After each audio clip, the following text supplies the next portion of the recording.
सबको अपने बच्चों को नाम रखने का हक है, लेकिन तैमूर कोई रखता है तो दर्द होता है। तैमूर नाम रखा नहीं गया है, यह आपको बताया गया है, यह आपको बताया गया है कि वो कौन आदमी था तैमूर, जिसने आपके पूर्वजों के गले काटे और जब 1.25 मन जनेऊ इकट्ठी होती थी तब वो खाना खाता था। टेप की कब्र पे जाके बोलता है कि वो अलामा है, वो हमारे इस्लाम के वो हैं। इस देश का अगर नागरिक बोलता है तो वो सिर्फ औरंगजेब के लिए नहीं बोल रहा है, वो हमारे गाँव को चीर के उसमें नमक मिर्ची ठूस रहा है। और अगर हम चुप बैठे हैं तो ये दोस्त हमारा है, उनका नहीं है। ये एक अलग नैरेटिव है, वो दिखाने नहीं चाहते उन चीजों को कि आप जाग जाएं।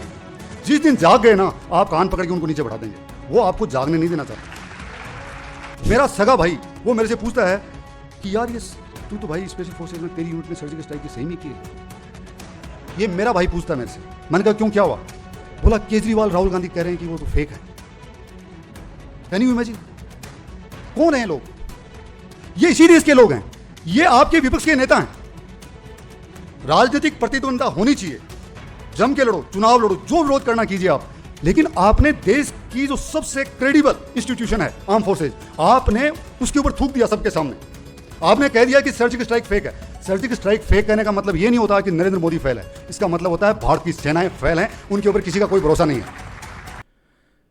जय हिंद, वंदे मातरम। दोस्तों, मेजर सुरेंद्र पुनिया जी हैं ये, और इन्होंने इंदौर में सर्जिकल स्ट्राइक और पाकिस्तान और बॉलीवुड पर बहुत ही दमदार स्पीच दी है, और आपको ये स्पीच जरूर सुननी चाहिए। इनकी जो बातें हैं वो इतनी गहराई रखती हैं कि हर हिंदुस्तानी को, जो हिंदुस्तान से प्यार करता है, जो भारतीय, जो भारत से प्यार करता है और इस देश की सीमा से प्यार करता है, और ये अपने देश के प्रति अगर आपके दिल में देशभक्ति की भावना है, अगर वाकई में आज इस धरती से प्यार करते हो, अगर आपको लगता है कि ये जो धरती है ये मेरी माँ है, वैसे तो पूरी धरती हमारी माँ है, लेकिन अब देशों और सीमाओं में ये बटी हुई धरती में हमारा जो देश है वो भी एक इम्पोर्टेंस ज़रूर रखता है, क्योंकि यहाँ से ही सारी संस्कृति, सारी जो मानवता की चीज़ें हैं वो बनी हैं। अगर यकीन नहीं होता तो खुद रिसर्च कीजिए। हमने रिसर्च कर लिया है और इस चैनल के माध्यम से मैं वो चीज़ें आपके सामने लाता रहता हूँ।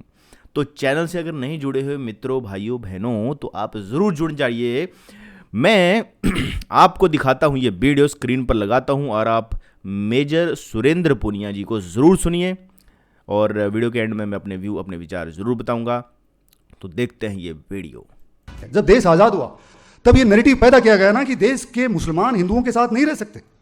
ये नैरेटिव जो था ना कि हिंदुस्तान के 2 टुकड़े कर दिए गए, वो बात अलग है कि उस नैरेटिव के पीछे एक दूसरा नैरेटिव था कि कुछ लोगों को यहां छोड़ा जाए ताकि इस देश के फिर टुकड़े किए जाएं।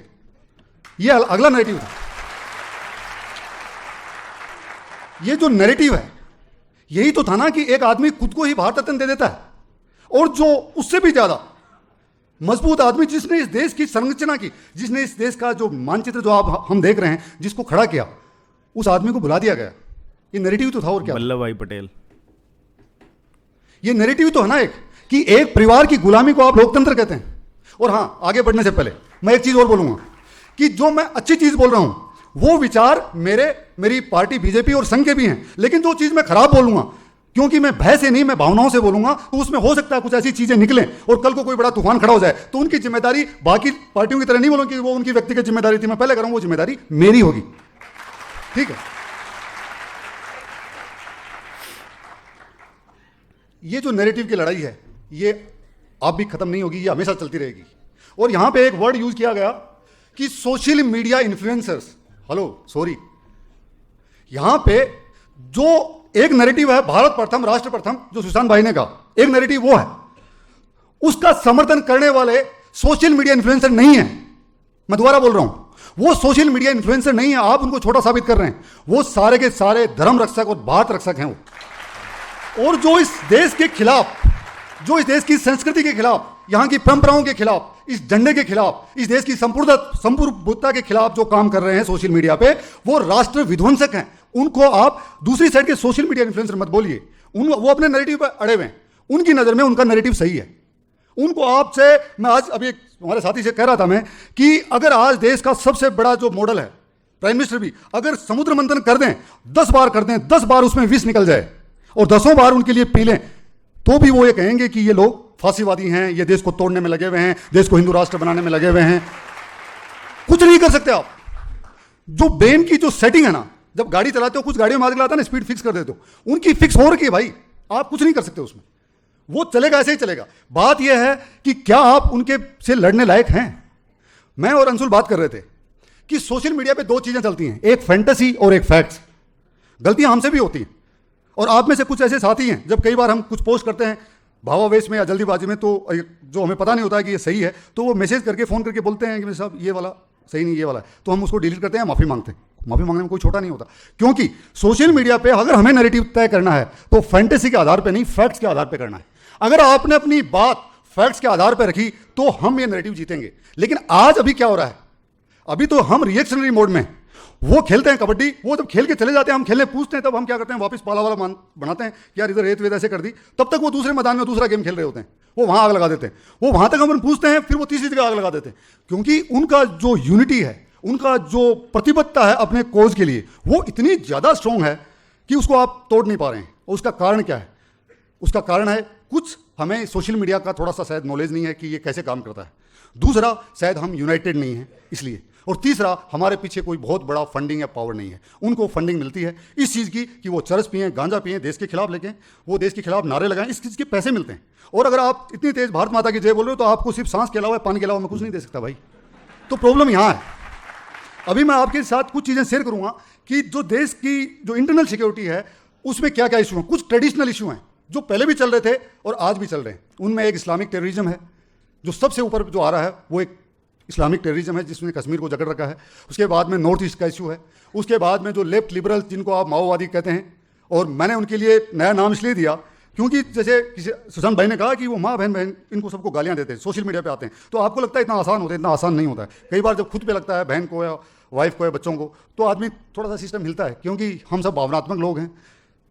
ये लोग इस लिमिट तक जाते हैं कि आपको कैसे तोड़ा जाए, अंतिम लिमिट तक। मैं आपको एक एग्जांपल देता हूँ। मेरी सिस्टर प्रोफेसर हैं, तो वो एक दिन रात को उन्होंने मुझे फ़ोन किया और फ़ोन करके रोने लगी। मेरे को लगा कि भाई घर पे सब ठीक है, माँ बाप बूढ़े हैं, कि कुछ हो तो नहीं गया।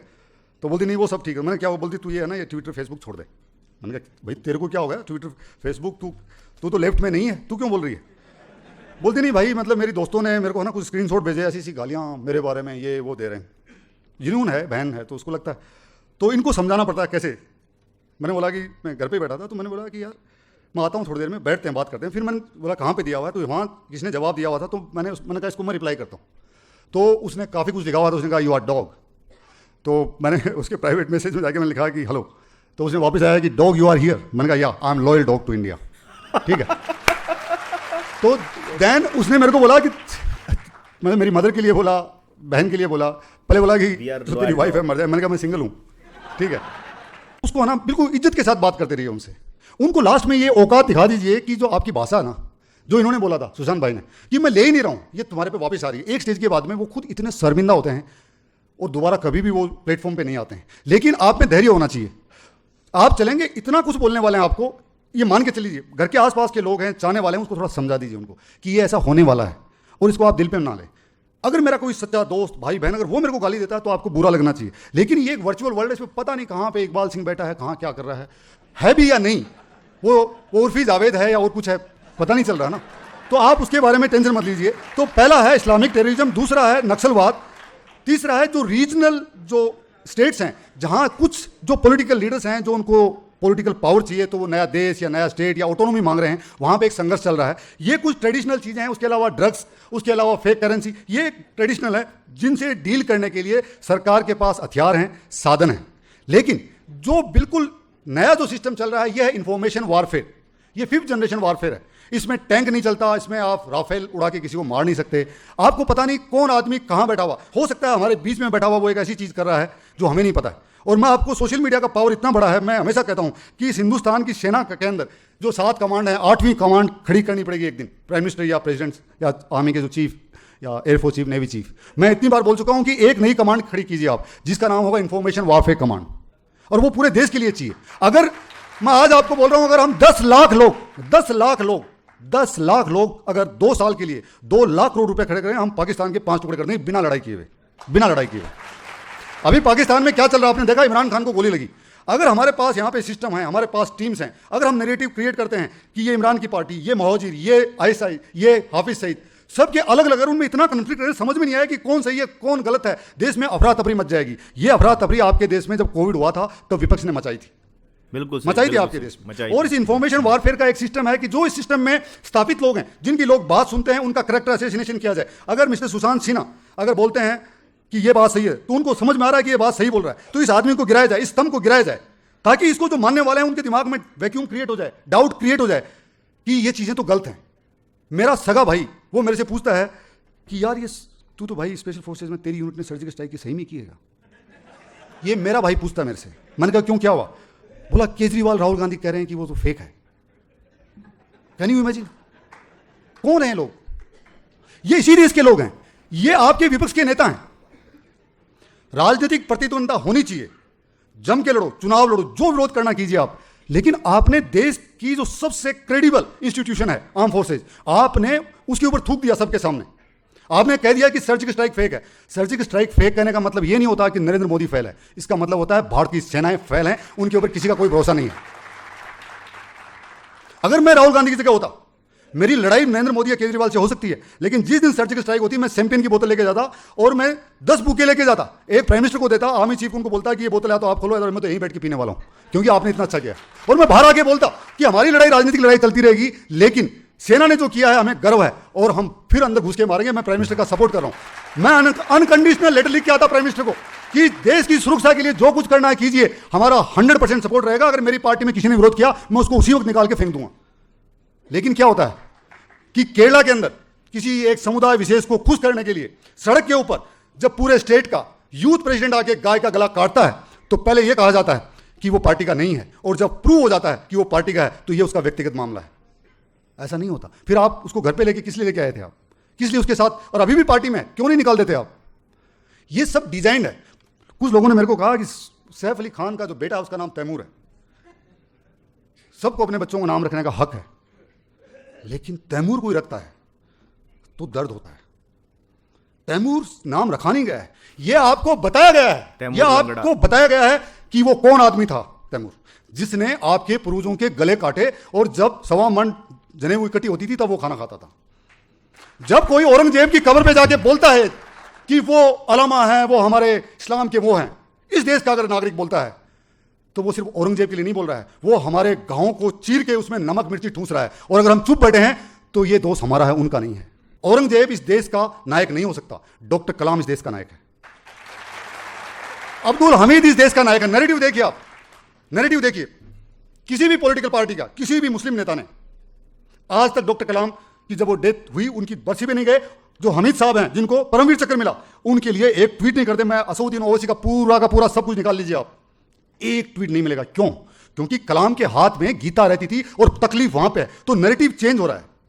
कलाम हिंदुस्तान को, भारतीय संस्कृति को, पुरातन सभ्यता, संस्कृति, सनातन धर्म को बिलोंग करता है, और ओवैसी उन लुटेरे आक्रमणकारियों को बिलोंग करता है। उनका नैरेटिव वो है कि इसको गजवाए हिंद कायम करेंगे हम, इस देश के ऊपर वो राज करेगा, इस्लाम का राज होगा। हम कह रहे हैं कि सब रहिए, सबका हक है, और वो कह रहे हैं कि हम छीन के लेंगे आज़ादी। ये एक नैरेटिव है, इस नैरेटिव को आपको तोड़ना पड़ेगा। आपको पता है कि नैरेटिव क्या किया जाता है, क्या होता है इसमें? जब कोविड हुआ तो बरखा दत्त ने जितने भी शमशान घाट लैपटॉप लेके पहुंच गई वहां पे, और लोगों के माँ बाप, भाई बहन जिनकी चिताएं जल रही थी, उनका live show Washington post, New York times पे चल रहा है। पैमाने सबके लिए एक होने चाहिए। सबके पिता, सबके माँ, चाहे हमारा दुश्मन भी क्यों हो, नहीं हो, उनके लिए उतने प्रिय हैं, और हमारे लिए दिल में उनके लिए रिस्पेक्ट है। जब बरखा दत्त जी के पिताजी की डेथ हुई कोविड में, मैंने कहा कि भगवान उनकी आत्मा को शांति दे, लेकिन हमें उनका लाइव अंतिम संस्कार दिखा सकती हैं क्या आप? हमारे क्या सबके माँ बाप तो एक ही है ना, मुर्दे तो सब बराबर है ना। ये दो पैमाने कैसे तय कर दिया आपने? आप एक आतंकवादी को कहते हैं कि बूला भटका एक पूरा हेडमास्टर सन, ऐसे नहीं कहा जाता है। जब राजदीप सरदेसाई पार्लियामेंट के अंदर जाके कहता है कि टेरर अटैक हो गया है, सबसे जल्दी अंदर घुसिए, और हंस रहे शाम को जल्दी पार्टी करेंगे, ड्रिंक करेंगे, दैट शोज कि तुम्हारे लिए क्या इंपॉर्टेंट है, कि हमें एक खबर दिखानी है। तुम्हारे दिल में इतना भी नहीं हुआ कि देश के पार्लियामेंट में अटैक हो गया और तुम कह रहे हो पार्टी करेंगे। इस देश की कॉमर्शियल कैपिटल में अटैक किया गया। नैरेटिव देखिए आप, बॉम्बे में अटैक हुआ, टीवी के ऊपर लगातार रिपोर्ट हो रही है, उस रूम में ये हो रहा है, वहां पे ये हो रहा है, और पाकिस्तान में बैठे लोगों को मालूम चल रहा है क्या हो रहा है। कारगिल में भी यही इन्होंने किया था, और उसके बावजूद लास्ट में ऐसा नैरेटिव बनाया गया कि ये अटैक से लोगों का ध्यान भटकाने के लिए मुंबई वापस सड़कों पे आ गई है। ये नैरेटिव क्यों नहीं बनाया कि हिंदुस्तान का हर आदमी आग में झुलस रहा है, बदला मांगता है, आज वहां हुआ है, कल यहां होगा, परसों वहां होगा। लेकिन नहीं, मुंबई वापस सड़कों पे आ गई। इतनी हिम्मत दिखाई इन लोगों ने, सब लोगों ने, कि उन्होंने भूल गए आतंकवाद को, वापस सड़कों पे चल रही है जिंदगी। ये नैरेटिव आपको वहां से फीड किया जाता है। पूरा लड़ाई सिर्फ नैरेटिव का है। जब सर्जिकल स्ट्राइक में जो सोल्जर गए, उनमें से मेरे एक जूनियर थे जिनको पैर में गोली लगी थी, सिर्फ एक आदमी को गोली लगी पूरे ऑपरेशन में। जब मैंने पहली बार बात की तो उसने मेरे को, नाम नहीं लेना चाहिए, उसने मेरे को बोला कि सर अभी तो मेरा मन ऐसा कर रहा है कि मेरे सामने ये 2 आदमी 3 आदमी आ जाएं तो मैं जो बची हुई है मैं उनके अंदर निकाल दूं। क्यों?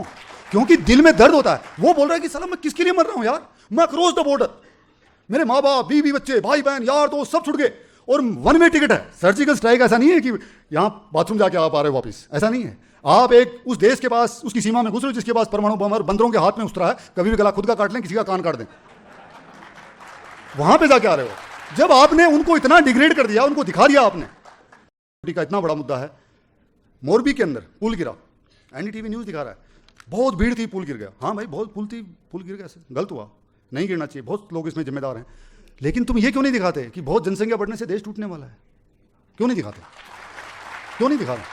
दोस्तों, जब अयोध्या में राम मंदिर की जो पूजा हो रही थी, मूर्ति स्थापना रखी जा रही थी गर्भगृह में, मैं घर पे बैठा और मेरे पिताजी खेत में, बूढ़े आदमी थे, तो वो भी आ गए कि आज देखते हैं कि भाई भगवान राम का, चलो फाइनली हमारे जीते जी कुछ तो बन रहा है, सब बैठे। तो मैं बीच बीच में मैं चैनल चेंज कर रहा, तो वो इतने दुखी हो, क्या देख रहा तू एनडीटीवी में, बार बार क्या देख रहा? तो मैंने एनडीटीवी लगाया, तो एनडीटीवी में आने वाली खरीफ की फसल में ये होने वाला है, किसानों को ये होने वाला है, पूरे देश में गर्भगृह दिखाया जा रहा है और वहां पे रबी की फसल दिखाई जा रही है। थोड़ी देर बाद में मैंने वापस ऐसे चेंज कर रहा था, तो बोलता है कि 3 महीने बाद में जब बारिशें खत्म हो जाएंगी फिर डेंगू होगा, क्या क्या हो रहा है, फिर डेंगू की बात चल रही है। 1.5 घंटे बाद में देखा तो यूरोप के किसी म्यूजियम जो जू होता है उसमें भालू ने ये किया, चिंपांजी ने ये किया। आई सेड यार क्या सीन है, मतलब ये एक अलग नैरेटिव है। वो दिखाना नहीं चाहते उन चीजों को कि आप जाग जाएं। जिस दिन जाग गए ना, आप कान पकड़ के उनको नीचे बैठा देंगे, वो आपको जागने नहीं देना चाहते। कई बार अगर आपको, मैं आज बता रहा हूं, घर में है ना, वाइफ को कभी बोलना, हस्बैंड को बोलना कि आप टीवी चला दें बीच में, एनडीटीवी, आप कहीं बाथरूम से निकल रहे हैं, किसी दोस्तों से बात करें, तो आपको अचानक एहसास होगा कि ये इंडिया की न्यूज चल रही है, पाकिस्तान की, कहाँ के आजाद कश्मीर कहाँ का चल रहा है, ये किसके बारे में हो रहा है, हो क्या रहा है। एकदम नैरेटिव सुबह से लेकर शाम तक। ऐसा नहीं हो सकता। आप मीडिया में हैं, आप दिखाइए, सरकार की कमियां दिखाइए और सरकार को रास्ता भी दिखाइए, और पत्रकार ही दिखाते हैं आईना, और कोई नहीं दिखा सकता। साहित्यकार, पत्रकार, कवि, ये लोग ही सरकार और समाज को आईना दिखाते हैं। लेकिन अगर वो आईना ही वो ऐसा है कि जिसमें उनका ही उनका नैरेटिव दिखे, तो इसका मतलब कुछ तकलीफ है। देश की जुडिशरी, यहां काफी वकील भी बैठे होंगे, पढ़े लिखे हैं, I am using very strong word, incompetent and inconsistent judiciary है। नैरेटिव क्या है मैं आपको भी बताता हूं। अभी जस्ट कुछ दिन पहले जजमेंट आया कि एक जज साहब बोल रहे हैं, सुप्रीम कोर्ट के जज साहब बोल रहे हैं कि हिजाब स्कूल में पहनने का लड़की का खुद का हक है। वो वकील बोले जा रहा है कि वो इंस्टीट्यूशन है, सब समान है वहां पे। बोला नहीं, उसका खुद का निजी हक है, वो कुछ भी पहने। लेकिन अगर मैं उस जज को ये पूछूं कि मैं हिंदू हूं और मैं धोती कुर्ता और एक गमछा और यहां पे तिलक लगा के या 3 माला लगा के, एक माला डाल के ऊपर मैं पूछूं और मैं बोलूं राम राम साहब बताओ कहां से शुरू करें जज साहब, तो आप बोलेंगे कि ये क्या ड्रामा है, क्या आप आने देंगे मुझे? आप कहते हैं काला कोट पहन के ये पहन के आइए, मी लोड के ये कीजिए। अगर ऐसा ही है तो कल हमारे बच्चे लंगोट पहन के स्कूल में क्यों नहीं जा सकते? क्यों नहीं जा सकते भाई? हमारी तो सभ्यता का हिस्सा रहा हुआ है ये। हम लड़कियों के लिए नहीं, लड़के तो जा ही सकते हैं ना, मतलब। और कुछ हमारे जो नागा जो साधु वो हैं, वो क्यों नहीं जा सकते? उनको भी पढ़ने का हक है। तो ये कानून सबके लिए समान होना चाहिए। ऐसा नैरेटिव सेट किया गया है, मैं आपको बता रहा हूं, ऐसा नैरेटिव सेट किया गया है कि जब राम मंदिर बन रहा था, आपको पता है कि कांग्रेस की ओर से एक ये कैसे आपको दिग्भ्रमित किया गया है, ये देश को तोड़ने के सारे तरीके हैं। देश कैसे टूटेगा? जब आप अपनी परंपराओं से दूर हो जाएंगे, जब आप अपने सनातन से दूर हो जाएंगे, जब आप अपने माँ बाप, अपने परिवार से दूर हो जाएंगे, जब आप अपने रिश्तेदारों से दूर हो जाएंगे और इनका डंडा उठा लेंगे, उस दिन देश टूट जाएगा। ये हकीकत है। जब राम मंदिर बन रहा था, जब अपील की गई, तो सोनिया गांधी ने भेजा कि यह काल्पनिक है, और सुप्रीम कोर्ट ने वो अर्जी कपिल सिब्बल और मनु सिंघवी की अपील जो थी उन्होंने एक्सेप्ट कर ली। एक्सेप्ट करने का मतलब है कि इस केस में दम है। एक्सेप्ट करने का मतलब यह है कि दम है, क्योंकि सुप्रीम कोर्ट बहुत सारी अर्जियां बाहर फेंक देता है कि क्या बकवास है, फेंको इसको। इसका मतलब है कि वो मानते हैं, उनमें से उनको थोड़ा डाउट है कि राम काल्पनिक है। चलो मैं बोल रहा हूं, चलो मान लिया काल्पनिक है, तो भाई साहब 1947 से लेके 2020 तक, 17, 18, 19, 20 तक आप हर रामनवमी की छुट्टी क्यों मना रहे थे? आप क्यों मना रहे थे? अरे काल्पनिक है ना, जब काल्पनिक मान रहे हो तो फिर राम ही कोई काल्पनिक मान रहे हो तो फिर हर हाई कोर्ट, हर सुप्रीम कोर्ट, हर कोर्ट की छुट्टी किस लिए कर रखी है? छुट्टी के टाइम आपका नैरेटिव ठीक है बिल्कुल कि आज छुट्टी है, घर पे बैठे हैं। आप रात को 2 बजे 3 बजे सुप्रीम कोर्ट खोल देते हो और फिर एक नैरेटिव बनाया जाता है कि इंडिया जुडिशरी सो फ्लेक्सिबल कि हम टेररिस्ट को भी अंतिम वक्त तक न्याय दिलाने की कोशिश करते हैं। टेररिस्ट को 1 दिन, 2 दिन, 1 साल, 2 साल, 5 साल, 7 साल, 8 साल, 10 साल, 15 साल, 20 साल, यार इतने सालों तक तुम उसको, और फिर उसकी बॉडी दी जाती है और उसको हीरो बनाया जाता है, हीरो बनाया जाता है। मैं कैसे मान लूं कि ये लोग जो उसके अंतिम संस्कार में जाते हैं और हिंदुस्तान के खिलाफ नारे लगाते हैं कि वो इस देश के नागरिक कहलाने लायक हैं, वो आतंकवादी नहीं है? वो हैं आतंकवादी। ये लोग जो पढ़े लिखे लोग हैं, लेफ्ट के लोग, जिनमें सुशांत भाई बहुत ही मीडिया में थोड़े समझ के बोलते हैं क्योंकि इनको खिलाफ हो सकता है, कई बार लोग पीछे पड़ते हैं। मैं तो बिल्कुल सीधा नाम लेके बोलता हूं, प्रशांत भूषण। प्रशांत भूषण, मैं आपको एक चीज बताऊंगा। प्रशांत भूषण ने बुरहान वानी पे बरकात ने एक नया नैरेटिव तैयार किया। प्रशांत भूषण ने सुप्रीम कोर्ट के अंदर एक अपील की कि बुरहान वानी को, एक शरीफ आदमी को भारतीय सेना ने मारा। पूरा देश कह रहा है कि बुरहान वानी आतंकवादी है, एक कह रही है कि गरीब हेडमास्टर का बच्चा है। मतलब नैरेटिव देखिए अलग चल रहा है। प्रशांत भूषण कहता है कि एक शरीफ आदमी को भारतीय सेना ने मार दिया घर में जाके। पाकिस्तान के अंदर प्रशांत भूषण की फोटो लगती है कि इस देश का one of the top lawyer, supreme court का सबसे बड़ा वकील, यह कह रहा है इसका मतलब सही में जानबूझ के मारा गया। और हमारी जो सोशल मीडिया है यह काउंटर नहीं कर पाई कि जो एक रेपिस्ट आदमी जो किसी के भी घर में घुस के किसी की मां बहन बेटी के साथ रेप करता था, जिसने 20 से 30 सिविलियन लोगों को मारा, सैनिकों को मारा। मैंने जब सुप्रीम कोर्ट के अंदर अपील की उसके खिलाफ, तो जज ने मेरे से पूछा कि मेरे साहब आपको क्या तकलीफ हो गई? कहाँ बुरहान वानी, कहाँ प्रशांत भूषण, कहाँ आप? मैंने कहा है तकलीफ है, हमारे भाई लोग लड़ रहे हैं उधर, हमें तकलीफ है। मैं प्रशांत भूषण से 2 चीज पूछ रहा हूं। ये कह रहे हैं कि बुरहान वानी को जानबूझ के मारा गया, उसके पास न वो आतंकवादी था न उसके पास हथियार था। ही सेड कि यस।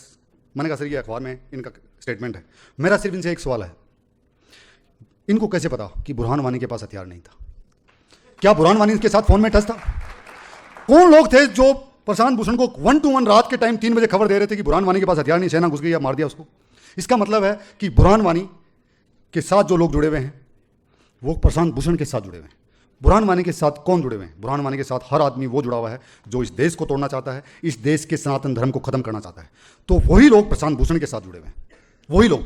और आप बोलते हो जो नया एक नैरेटिव देश में तैयार हो रहा है, सोशल मीडिया कैसे काम करती है अंशुल बताएंगे, लेकिन मैं आपको बता रहा हूं, मैं यूएस गया, आप कैलिफोर्निया में जाइए, टोरंटो में जाइए, अरविंद केजरीवाल के लिए 50-50 लोगों की टोली बैठती है, खालिस्तानी लोगों की, और एक एक आदमी 100 सोशल मीडिया के अकाउंट हैंडल करता है, ट्विटर के अलग अलग नाम से, इकबाल, राम सिंह, श्याम सिंह, सनी, ये वो, नम्रता, सब फेक अकाउंट, सब आपस में मिले हुए हैं। एक ट्वीट होता है उसको वो शेयर करना शुरू करते हैं, एक ट्वीट होता है उसको रीट्वीट, ये मतलब एक आदमी जब आपने ट्वीट किया, मैंने 50 अकाउंट से उसको रीट्वीट किया, फिर आपस में किया। सोशल मीडिया का जो एल्गोरिथम है ट्विटर का, उन्होंने केजरीवाल की जो ये अर्बन नक्सल्स की टीम है उसके ट्विटर के एल्गोरिथम को उन्होंने मात दे दी, उन्होंने खत्म कर दिया उसको। जब चाहते हैं, जैसे चाहते हैं वैसे लोग करते हैं। वो आदमी जो कहता था कि राम मंदिर की जगह कोई हॉस्पिटल बना दो, वो ये कर दो, वो आदमी आज कह रहा है कि मैं राम मंदिर के दर्शन कराऊंगा, और आपको समझ में नहीं आ रहा है। ये एक पूरा बना बनाया चिट्ठा है जो हर आदमी अलग अलग तरीके से अटैक कर रहा है। और जो इंटरनल सिक्योरिटी है, देश को बाहर से नहीं तोड़ सकते आप, सेनाएं इतनी मजबूत हैं कि वो उसका मुकाबला कर लेंगे, लेकिन देश के अंदर जो हो रहा है, पॉपुलेशन कंट्रोल, डेमोग्राफी जो चेंज हो रही है, केरला में, बंगाल में, कश्मीर में पहले हो गया था, ये जो असंतुलन हो रहा है और जो फोर्स रिलीजियस कन्वर्जन हो रहा है, अगर आपने नहीं रोका तो थोड़े दिनों में, थैंक यू वेरी मच, बता रहा हूं, सही बता रहा हूं, बुरा मत मानना, ऐसा होगा, घरों से निकाला जाएगा, किया जाएगा। जिस दिन 35% पॉपुलेशन होगी उस दिन ये किया जाएगा, ऐसा होने वाला है। आप बिल्ली है ना, कबूतर सोचता है कि बिल्ली नहीं खाएगी आंख बंद करने से, ऐसा नहीं होता। बिल्ली का धर्म है कबूतर को खाना, वो खाएगी, उनका मकसद है गजवाए हिंद, वो अपने काम पे लगे हुए हैं। क्या आप अपने काम पे लगे हुए हैं? आप लगे हुए हैं क्या? सोशल मीडिया का एक कॉन्क्लेव, मैं चाहूंगा कि आप लोग, हर आदमी सोशल मीडिया पर है, फैक्ट्स के आधार पे आप अपनी बात रखिए, अपने डिजिटल प्रिंट्स रखिए, आपकी बातों में बहुत दम होता है। हम लोग भी आप लोगों को फॉलो करते हैं, हम देखते हैं कि आप लोग क्या लिख रहे हो। बड़े से बड़ा आदमी, मैं बता रहा हूं, प्राइम मिनिस्टर मोदी जी के साथ में था, उनका जो स्पीच जब चल रहा था तो किसी ने पूछा सर हर जगह नया स्पीच देते हो, हर जगह नया स्पीच। उन्होंने बोला कि देश के अंदर 50 करोड़ लोग सोशल मीडिया पे हैं, मैं देखता हूं लोगों के क्या विचार हैं, लोगों के क्या मुद्दे हैं, देश की आवाज़ फिर मैं बोलता हूं। वो आदमी रिसर्च कर रहा है, आप भी पढ़िए, आप भी रिसर्च, एक सब्जेक्ट लीजिए आप। अगर आपने धर्म का लिया, आपने इंदौर की कल्चर का लिया, आपने इंदौर के मंदिरों का लिया, आपने इंदौर के एजुकेशन का लिया, आपने इंदौर के साफ सफाई के लिए एक सब्जेक्ट पकड़ लीजिए और इतना अंशुल की तरह उस पर की बीटिंग कि लोगों को पता चलना चाहिए कि सच ये है और लोग आपकी बात मानने लगे और उनका नैरेटिव टूटने लगे। मैं एक दो चीज़ और बोलूँगा, मेरे को बोला है इन्होंने कि शायद समय कम है और भावनाओं में आ जाते हैं तो फिर कुछ ज़्यादा बोलने लग जाते हैं हम लोग। कुछ चीज़ें और हैं, मैंने जुडिशरी के बारे में बोला, दूसरा है बॉलीवुड के बारे में। मैं ये बोलूँगा मैम, उसके बाद में आपके पास आता हूँ। जो बॉलीवुड है, और ये बोलना जरूरी इसलिए है, ये बोलना जरूरी इसलिए है क्योंकि जो हमारे बच्चे हैं, छोटा बच्चा जो पर्दे पे देखता है, उसके मेंटल इंप्रेशन, मैं जो डॉक्टर बोल रहा हूँ, बहुत ज़्यादा उसका उन चीज़ों से सीखता हो। जो सामने विजुअल इफेक्ट्स होते हैं उनसे बहुत ज़्यादा सीखता हो हर छोटा बच्चा। इस देश का जो बॉलीवुड है उसने एक नैरेटिव बनाया हुआ है और वो नैरेटिव दुबई गैंग डिसाइड करता है कौन सी मूवी आएगी। आपका तिलक लगाने वाला हर आदमी गुंडा, मवाली, रेपिस्ट दिखाया जाएगा। और अगर वो शिवलिंग को भी लेके भागेगा तो आप कुछ नहीं बोल सकते। वो ये कहेगा आके कि शिवलिंग के ऊपर आप दूध क्यों चढ़ाते हैं, लेकिन वो कभी ये नहीं पूछेगा हिजाब क्यों नहीं हटाया जाए। वो ये नहीं बोलेगा कि ट्रिपल तलाक क्यों नहीं खत्म किया जाए। वो कभी ये नहीं बोलेगा कि हमारी बहनों के भी 2 बच्चों से ज़्यादा बच्चे नहीं होने चाहिए। वो कभी नहीं बोलेगा। वो शादी करेगा, ऐसे करेगा। किससे करेगा वो भी आपको पता है। वो नाम रखेगा तो तैमूर रखेगा। वो आपको एक मैसेज है, आपको मैसेज, आप उनको फंड कर रहे हैं। वो जाके टर्की के राष्ट्रपति की बेगम के साथ बैठेगा और आप उसकी मूवी देखेंगे। टर्की का राष्ट्रपति कहता है कश्मीर भारत का हिस्सा नहीं है, नहीं है भारत का हिस्सा, और भारत का हिस्सा नहीं है कहने वाला देश का दुश्मन है, और जो उसके साथ बैठने वाला है वो भी उतना ही बड़ा दुश्मन है। तो आमिर खान भी उतना ही बड़ा दुश्मन है। आप उसको कहते हैं कि एक्टर है, होगा, बहुत सारे एक्टर हैं।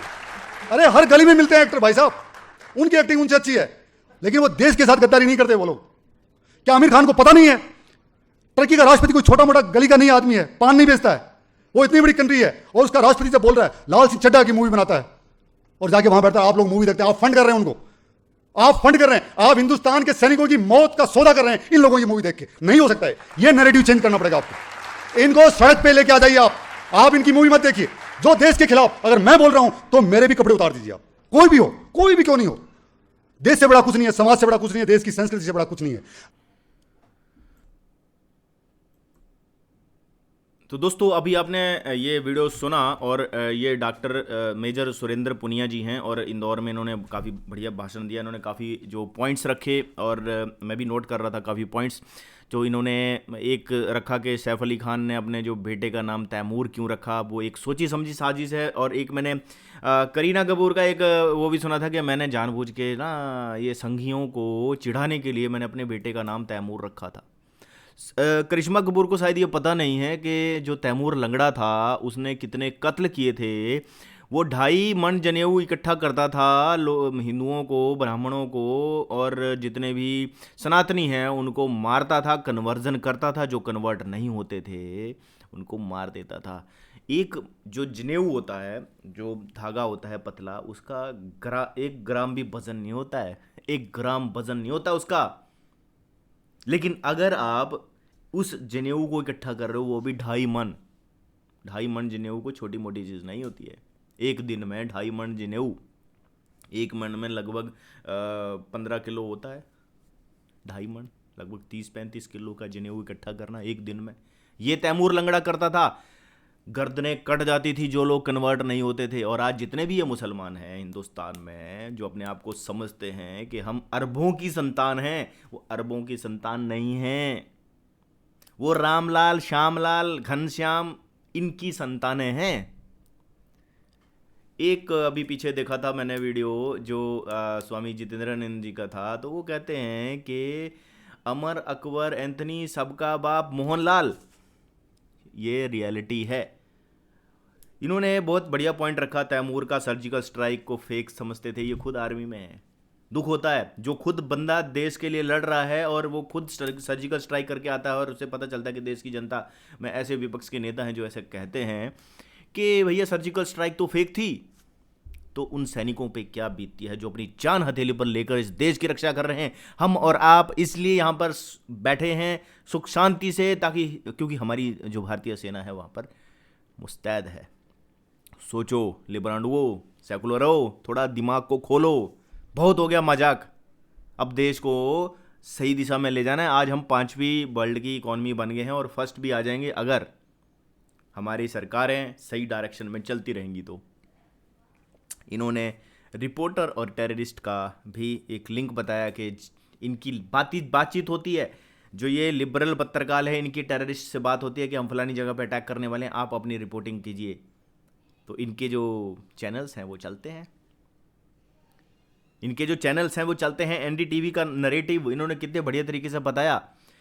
राम मंदिर के इशू पर भी लिबरलों का जो स्टैंड था वो भी आपने देखा, इन्होंने कितने बढ़िया तरीके से उसको कवर किया कि लिबरल चाहते ही नहीं थे राम मंदिर सॉल्व हो। ये बोलते थे कि आप तारीख बताइए कब बताएं बनवाएंगे राम मंदिर, आप तारीख बताइए।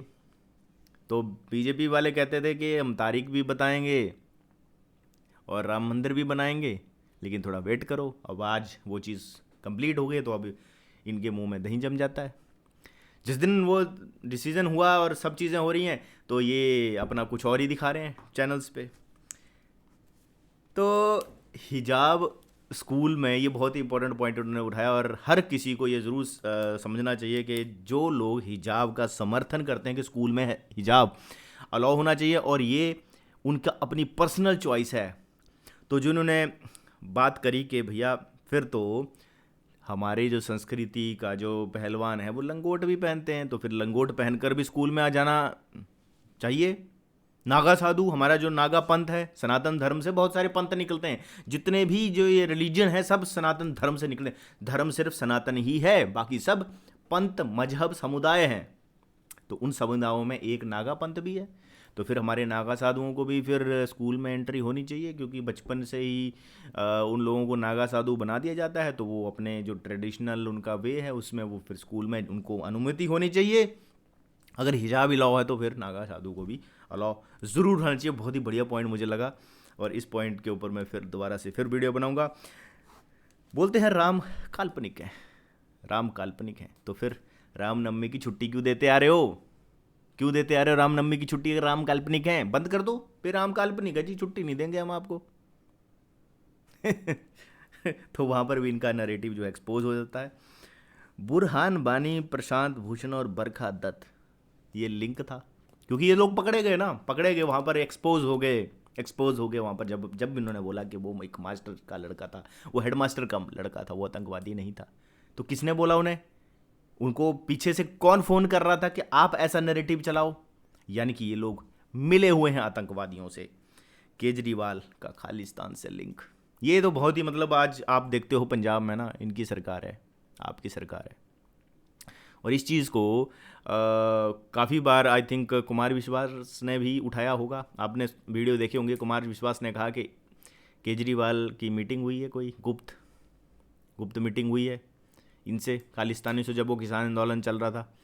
तो उसके बाद फिर पंजाब में इन्होंने इतना एस्टेब्लिश हो कि आज इनकी सरकार बन गई। इस साजिश को समझना पड़ेगा, ये एक साजिश है, लोगों का वहाँ भला नहीं होने वाला पंजाब में इस सरकार के आने से। अभी देखा आपने अमृतसर में भी एक कोई उनको गोली मार दी जो धरने पर बैठे थे, ना कोई वो हिंसा कर रहा है ना कुछ कर रहा है, सिर्फ धरने पे बैठा था अपना विरोध लेके कि मंदिर की मूर्तियों को कचड़े और कूड़े में क्यों फेंकते हो, उसके ऊपर बैठा था कि इसके ऊपर मंदिर प्रशासन को कुछ करना चाहिए। कोई आते हैं और उनको गोली मार के चले जाते हैं। तो ये साजिश है ना कि भैया आवाज़ भी नहीं उठा सकते आप। यही तो है, आप एक तरफ कहते हो फ्रीडम ऑफ स्पीच, दूसरी तरफ आप आवाज़ भी नहीं उठा सकते हो। दूसरा, ब्रेक इंडिया, इनका जो फंडा है, जो कहते हैं कि देश को अंदर से तोड़ो, भारतीय सेनाएं रह जाएंगी, भारतीय सेनाएं बाहर देश की सीमाओं को बचाती और ये अंदर ही अंदर खा जाएंगे। शरीर में जैसे एक कोई नासूर हो जाता है, जख्म हो जाता है कोई, पूरे शरीर में कीटाणु फैल देते, ये कीटाणु हैं जो देश को अंदर से तोड़ देंगे। देश का जो कंसेप्ट है ये ख़त्म कर देना चाहते हैं, जो भारत का कंसेप्ट है वो ये ख़त्म कर देना चाहते हैं। देश को अंदर से तोड़ना जो है वो इन्होंने शुरू कर दिया है। तो अब जब, लेकिन क्या होता है कि जब कीटाणु आता है तो फिर उसकी एंटीबॉडीज़ भी बननी चाहिए। हमारे जो रेड ब्लड सेल हैं ना, जो हमारे कीटाणुओं को मारते हैं, भाई white blood cell, red blood cell, जब आपके शरीर में कोई विषाणु चलता है तो फिर उसके अंदर तो अच्छे वाले जो कीटाणु हैं और एक बुरे वाले कीटाणु हैं, इनके बीच में लड़ाई होती है। तो जो ज़्यादा मात्रा में होंगे वो उनको मार देंगे। ये है, शरीर को तोड़ देंगे ये कीटाणु अगर आप लोग नहीं जागे। इसलिए बोलते हैं कि भैया एक्टिवेट हो जाओ। अब वो ज़माना नहीं रहा, सोशल मीडिया का ज़माना है। आप सबको मिलकर काम करना है। मिलकर अगर काम करोगे तो इस देश में जो इन जैसे लिबरलों को आप आराम से जो है वो तोड़ सकते हो। इनका जो गजवा हिंद का जो फंडा है ना, वो फेल हो जाएगा। और हम पाक ऑक्युपाइड कश्मीर को भी लेंगे। अभी थोड़े दिन रह गए हैं, बहुत सारी चीज़ें हो रही हैं, ज़्यादा बातें मैं नहीं बताऊंगा। बॉलीवुड का प्रोपेगेंडा जो है वो भी अभी एक्सपोज होने लगा है। आमिर खान जैसे लोग जो पीके जैसी फिल्में बनाते हैं, और हमारे हिंदू सनातनी जो खुद अपने भगवानों का मजाक देखते हैं और हंसते हैं भाई। शिव का पता है कौन है? पढ़ो किताबों में, शिव कौन है? पूरी कायनात शिव है। मतलब आप पूरी कायनात का मजाक उड़ा रहे हो, आप विश्व का मजाक उड़ा रहे हो, आप इस पूरे ब्रह्मांड का मजाक उड़ा रहे हो, क्योंकि शिव पूरा ब्रह्मांड है। ये जो पूरी कायनात फैली हुई है शिव की जटाएं हैं। चंद्रमा शिव के माथे पर इसलिए नहीं होता कि वो कोई ह्यूमन है, वो ह्यूमन फॉर्म नहीं है, वो पूरी कायनात को शिव बोला गया है, जिसमें आप और हम भी आते हैं। हमें बनाने वाले शिव हैं। शिव और शक्ति के बिना ये पूरी कायनात जो है बन ही नहीं सकती। तो शिव कोई थोड़ी छोटी मोटी चीज़ थोड़ी है। कहते हैं शिवलिंग की हम पूजा करते हैं, शिवलिंग ये पूरी गैलेक्सी जो है शिवलिंग है। एक होता है हमारे पुराण में आता है कि ब्रह्मा जो है वो शिवलिंग को नापने लगे, वो नापते चले गए 50,000 साल तक, लेकिन शिवलिंग को नाप ही नहीं पाए।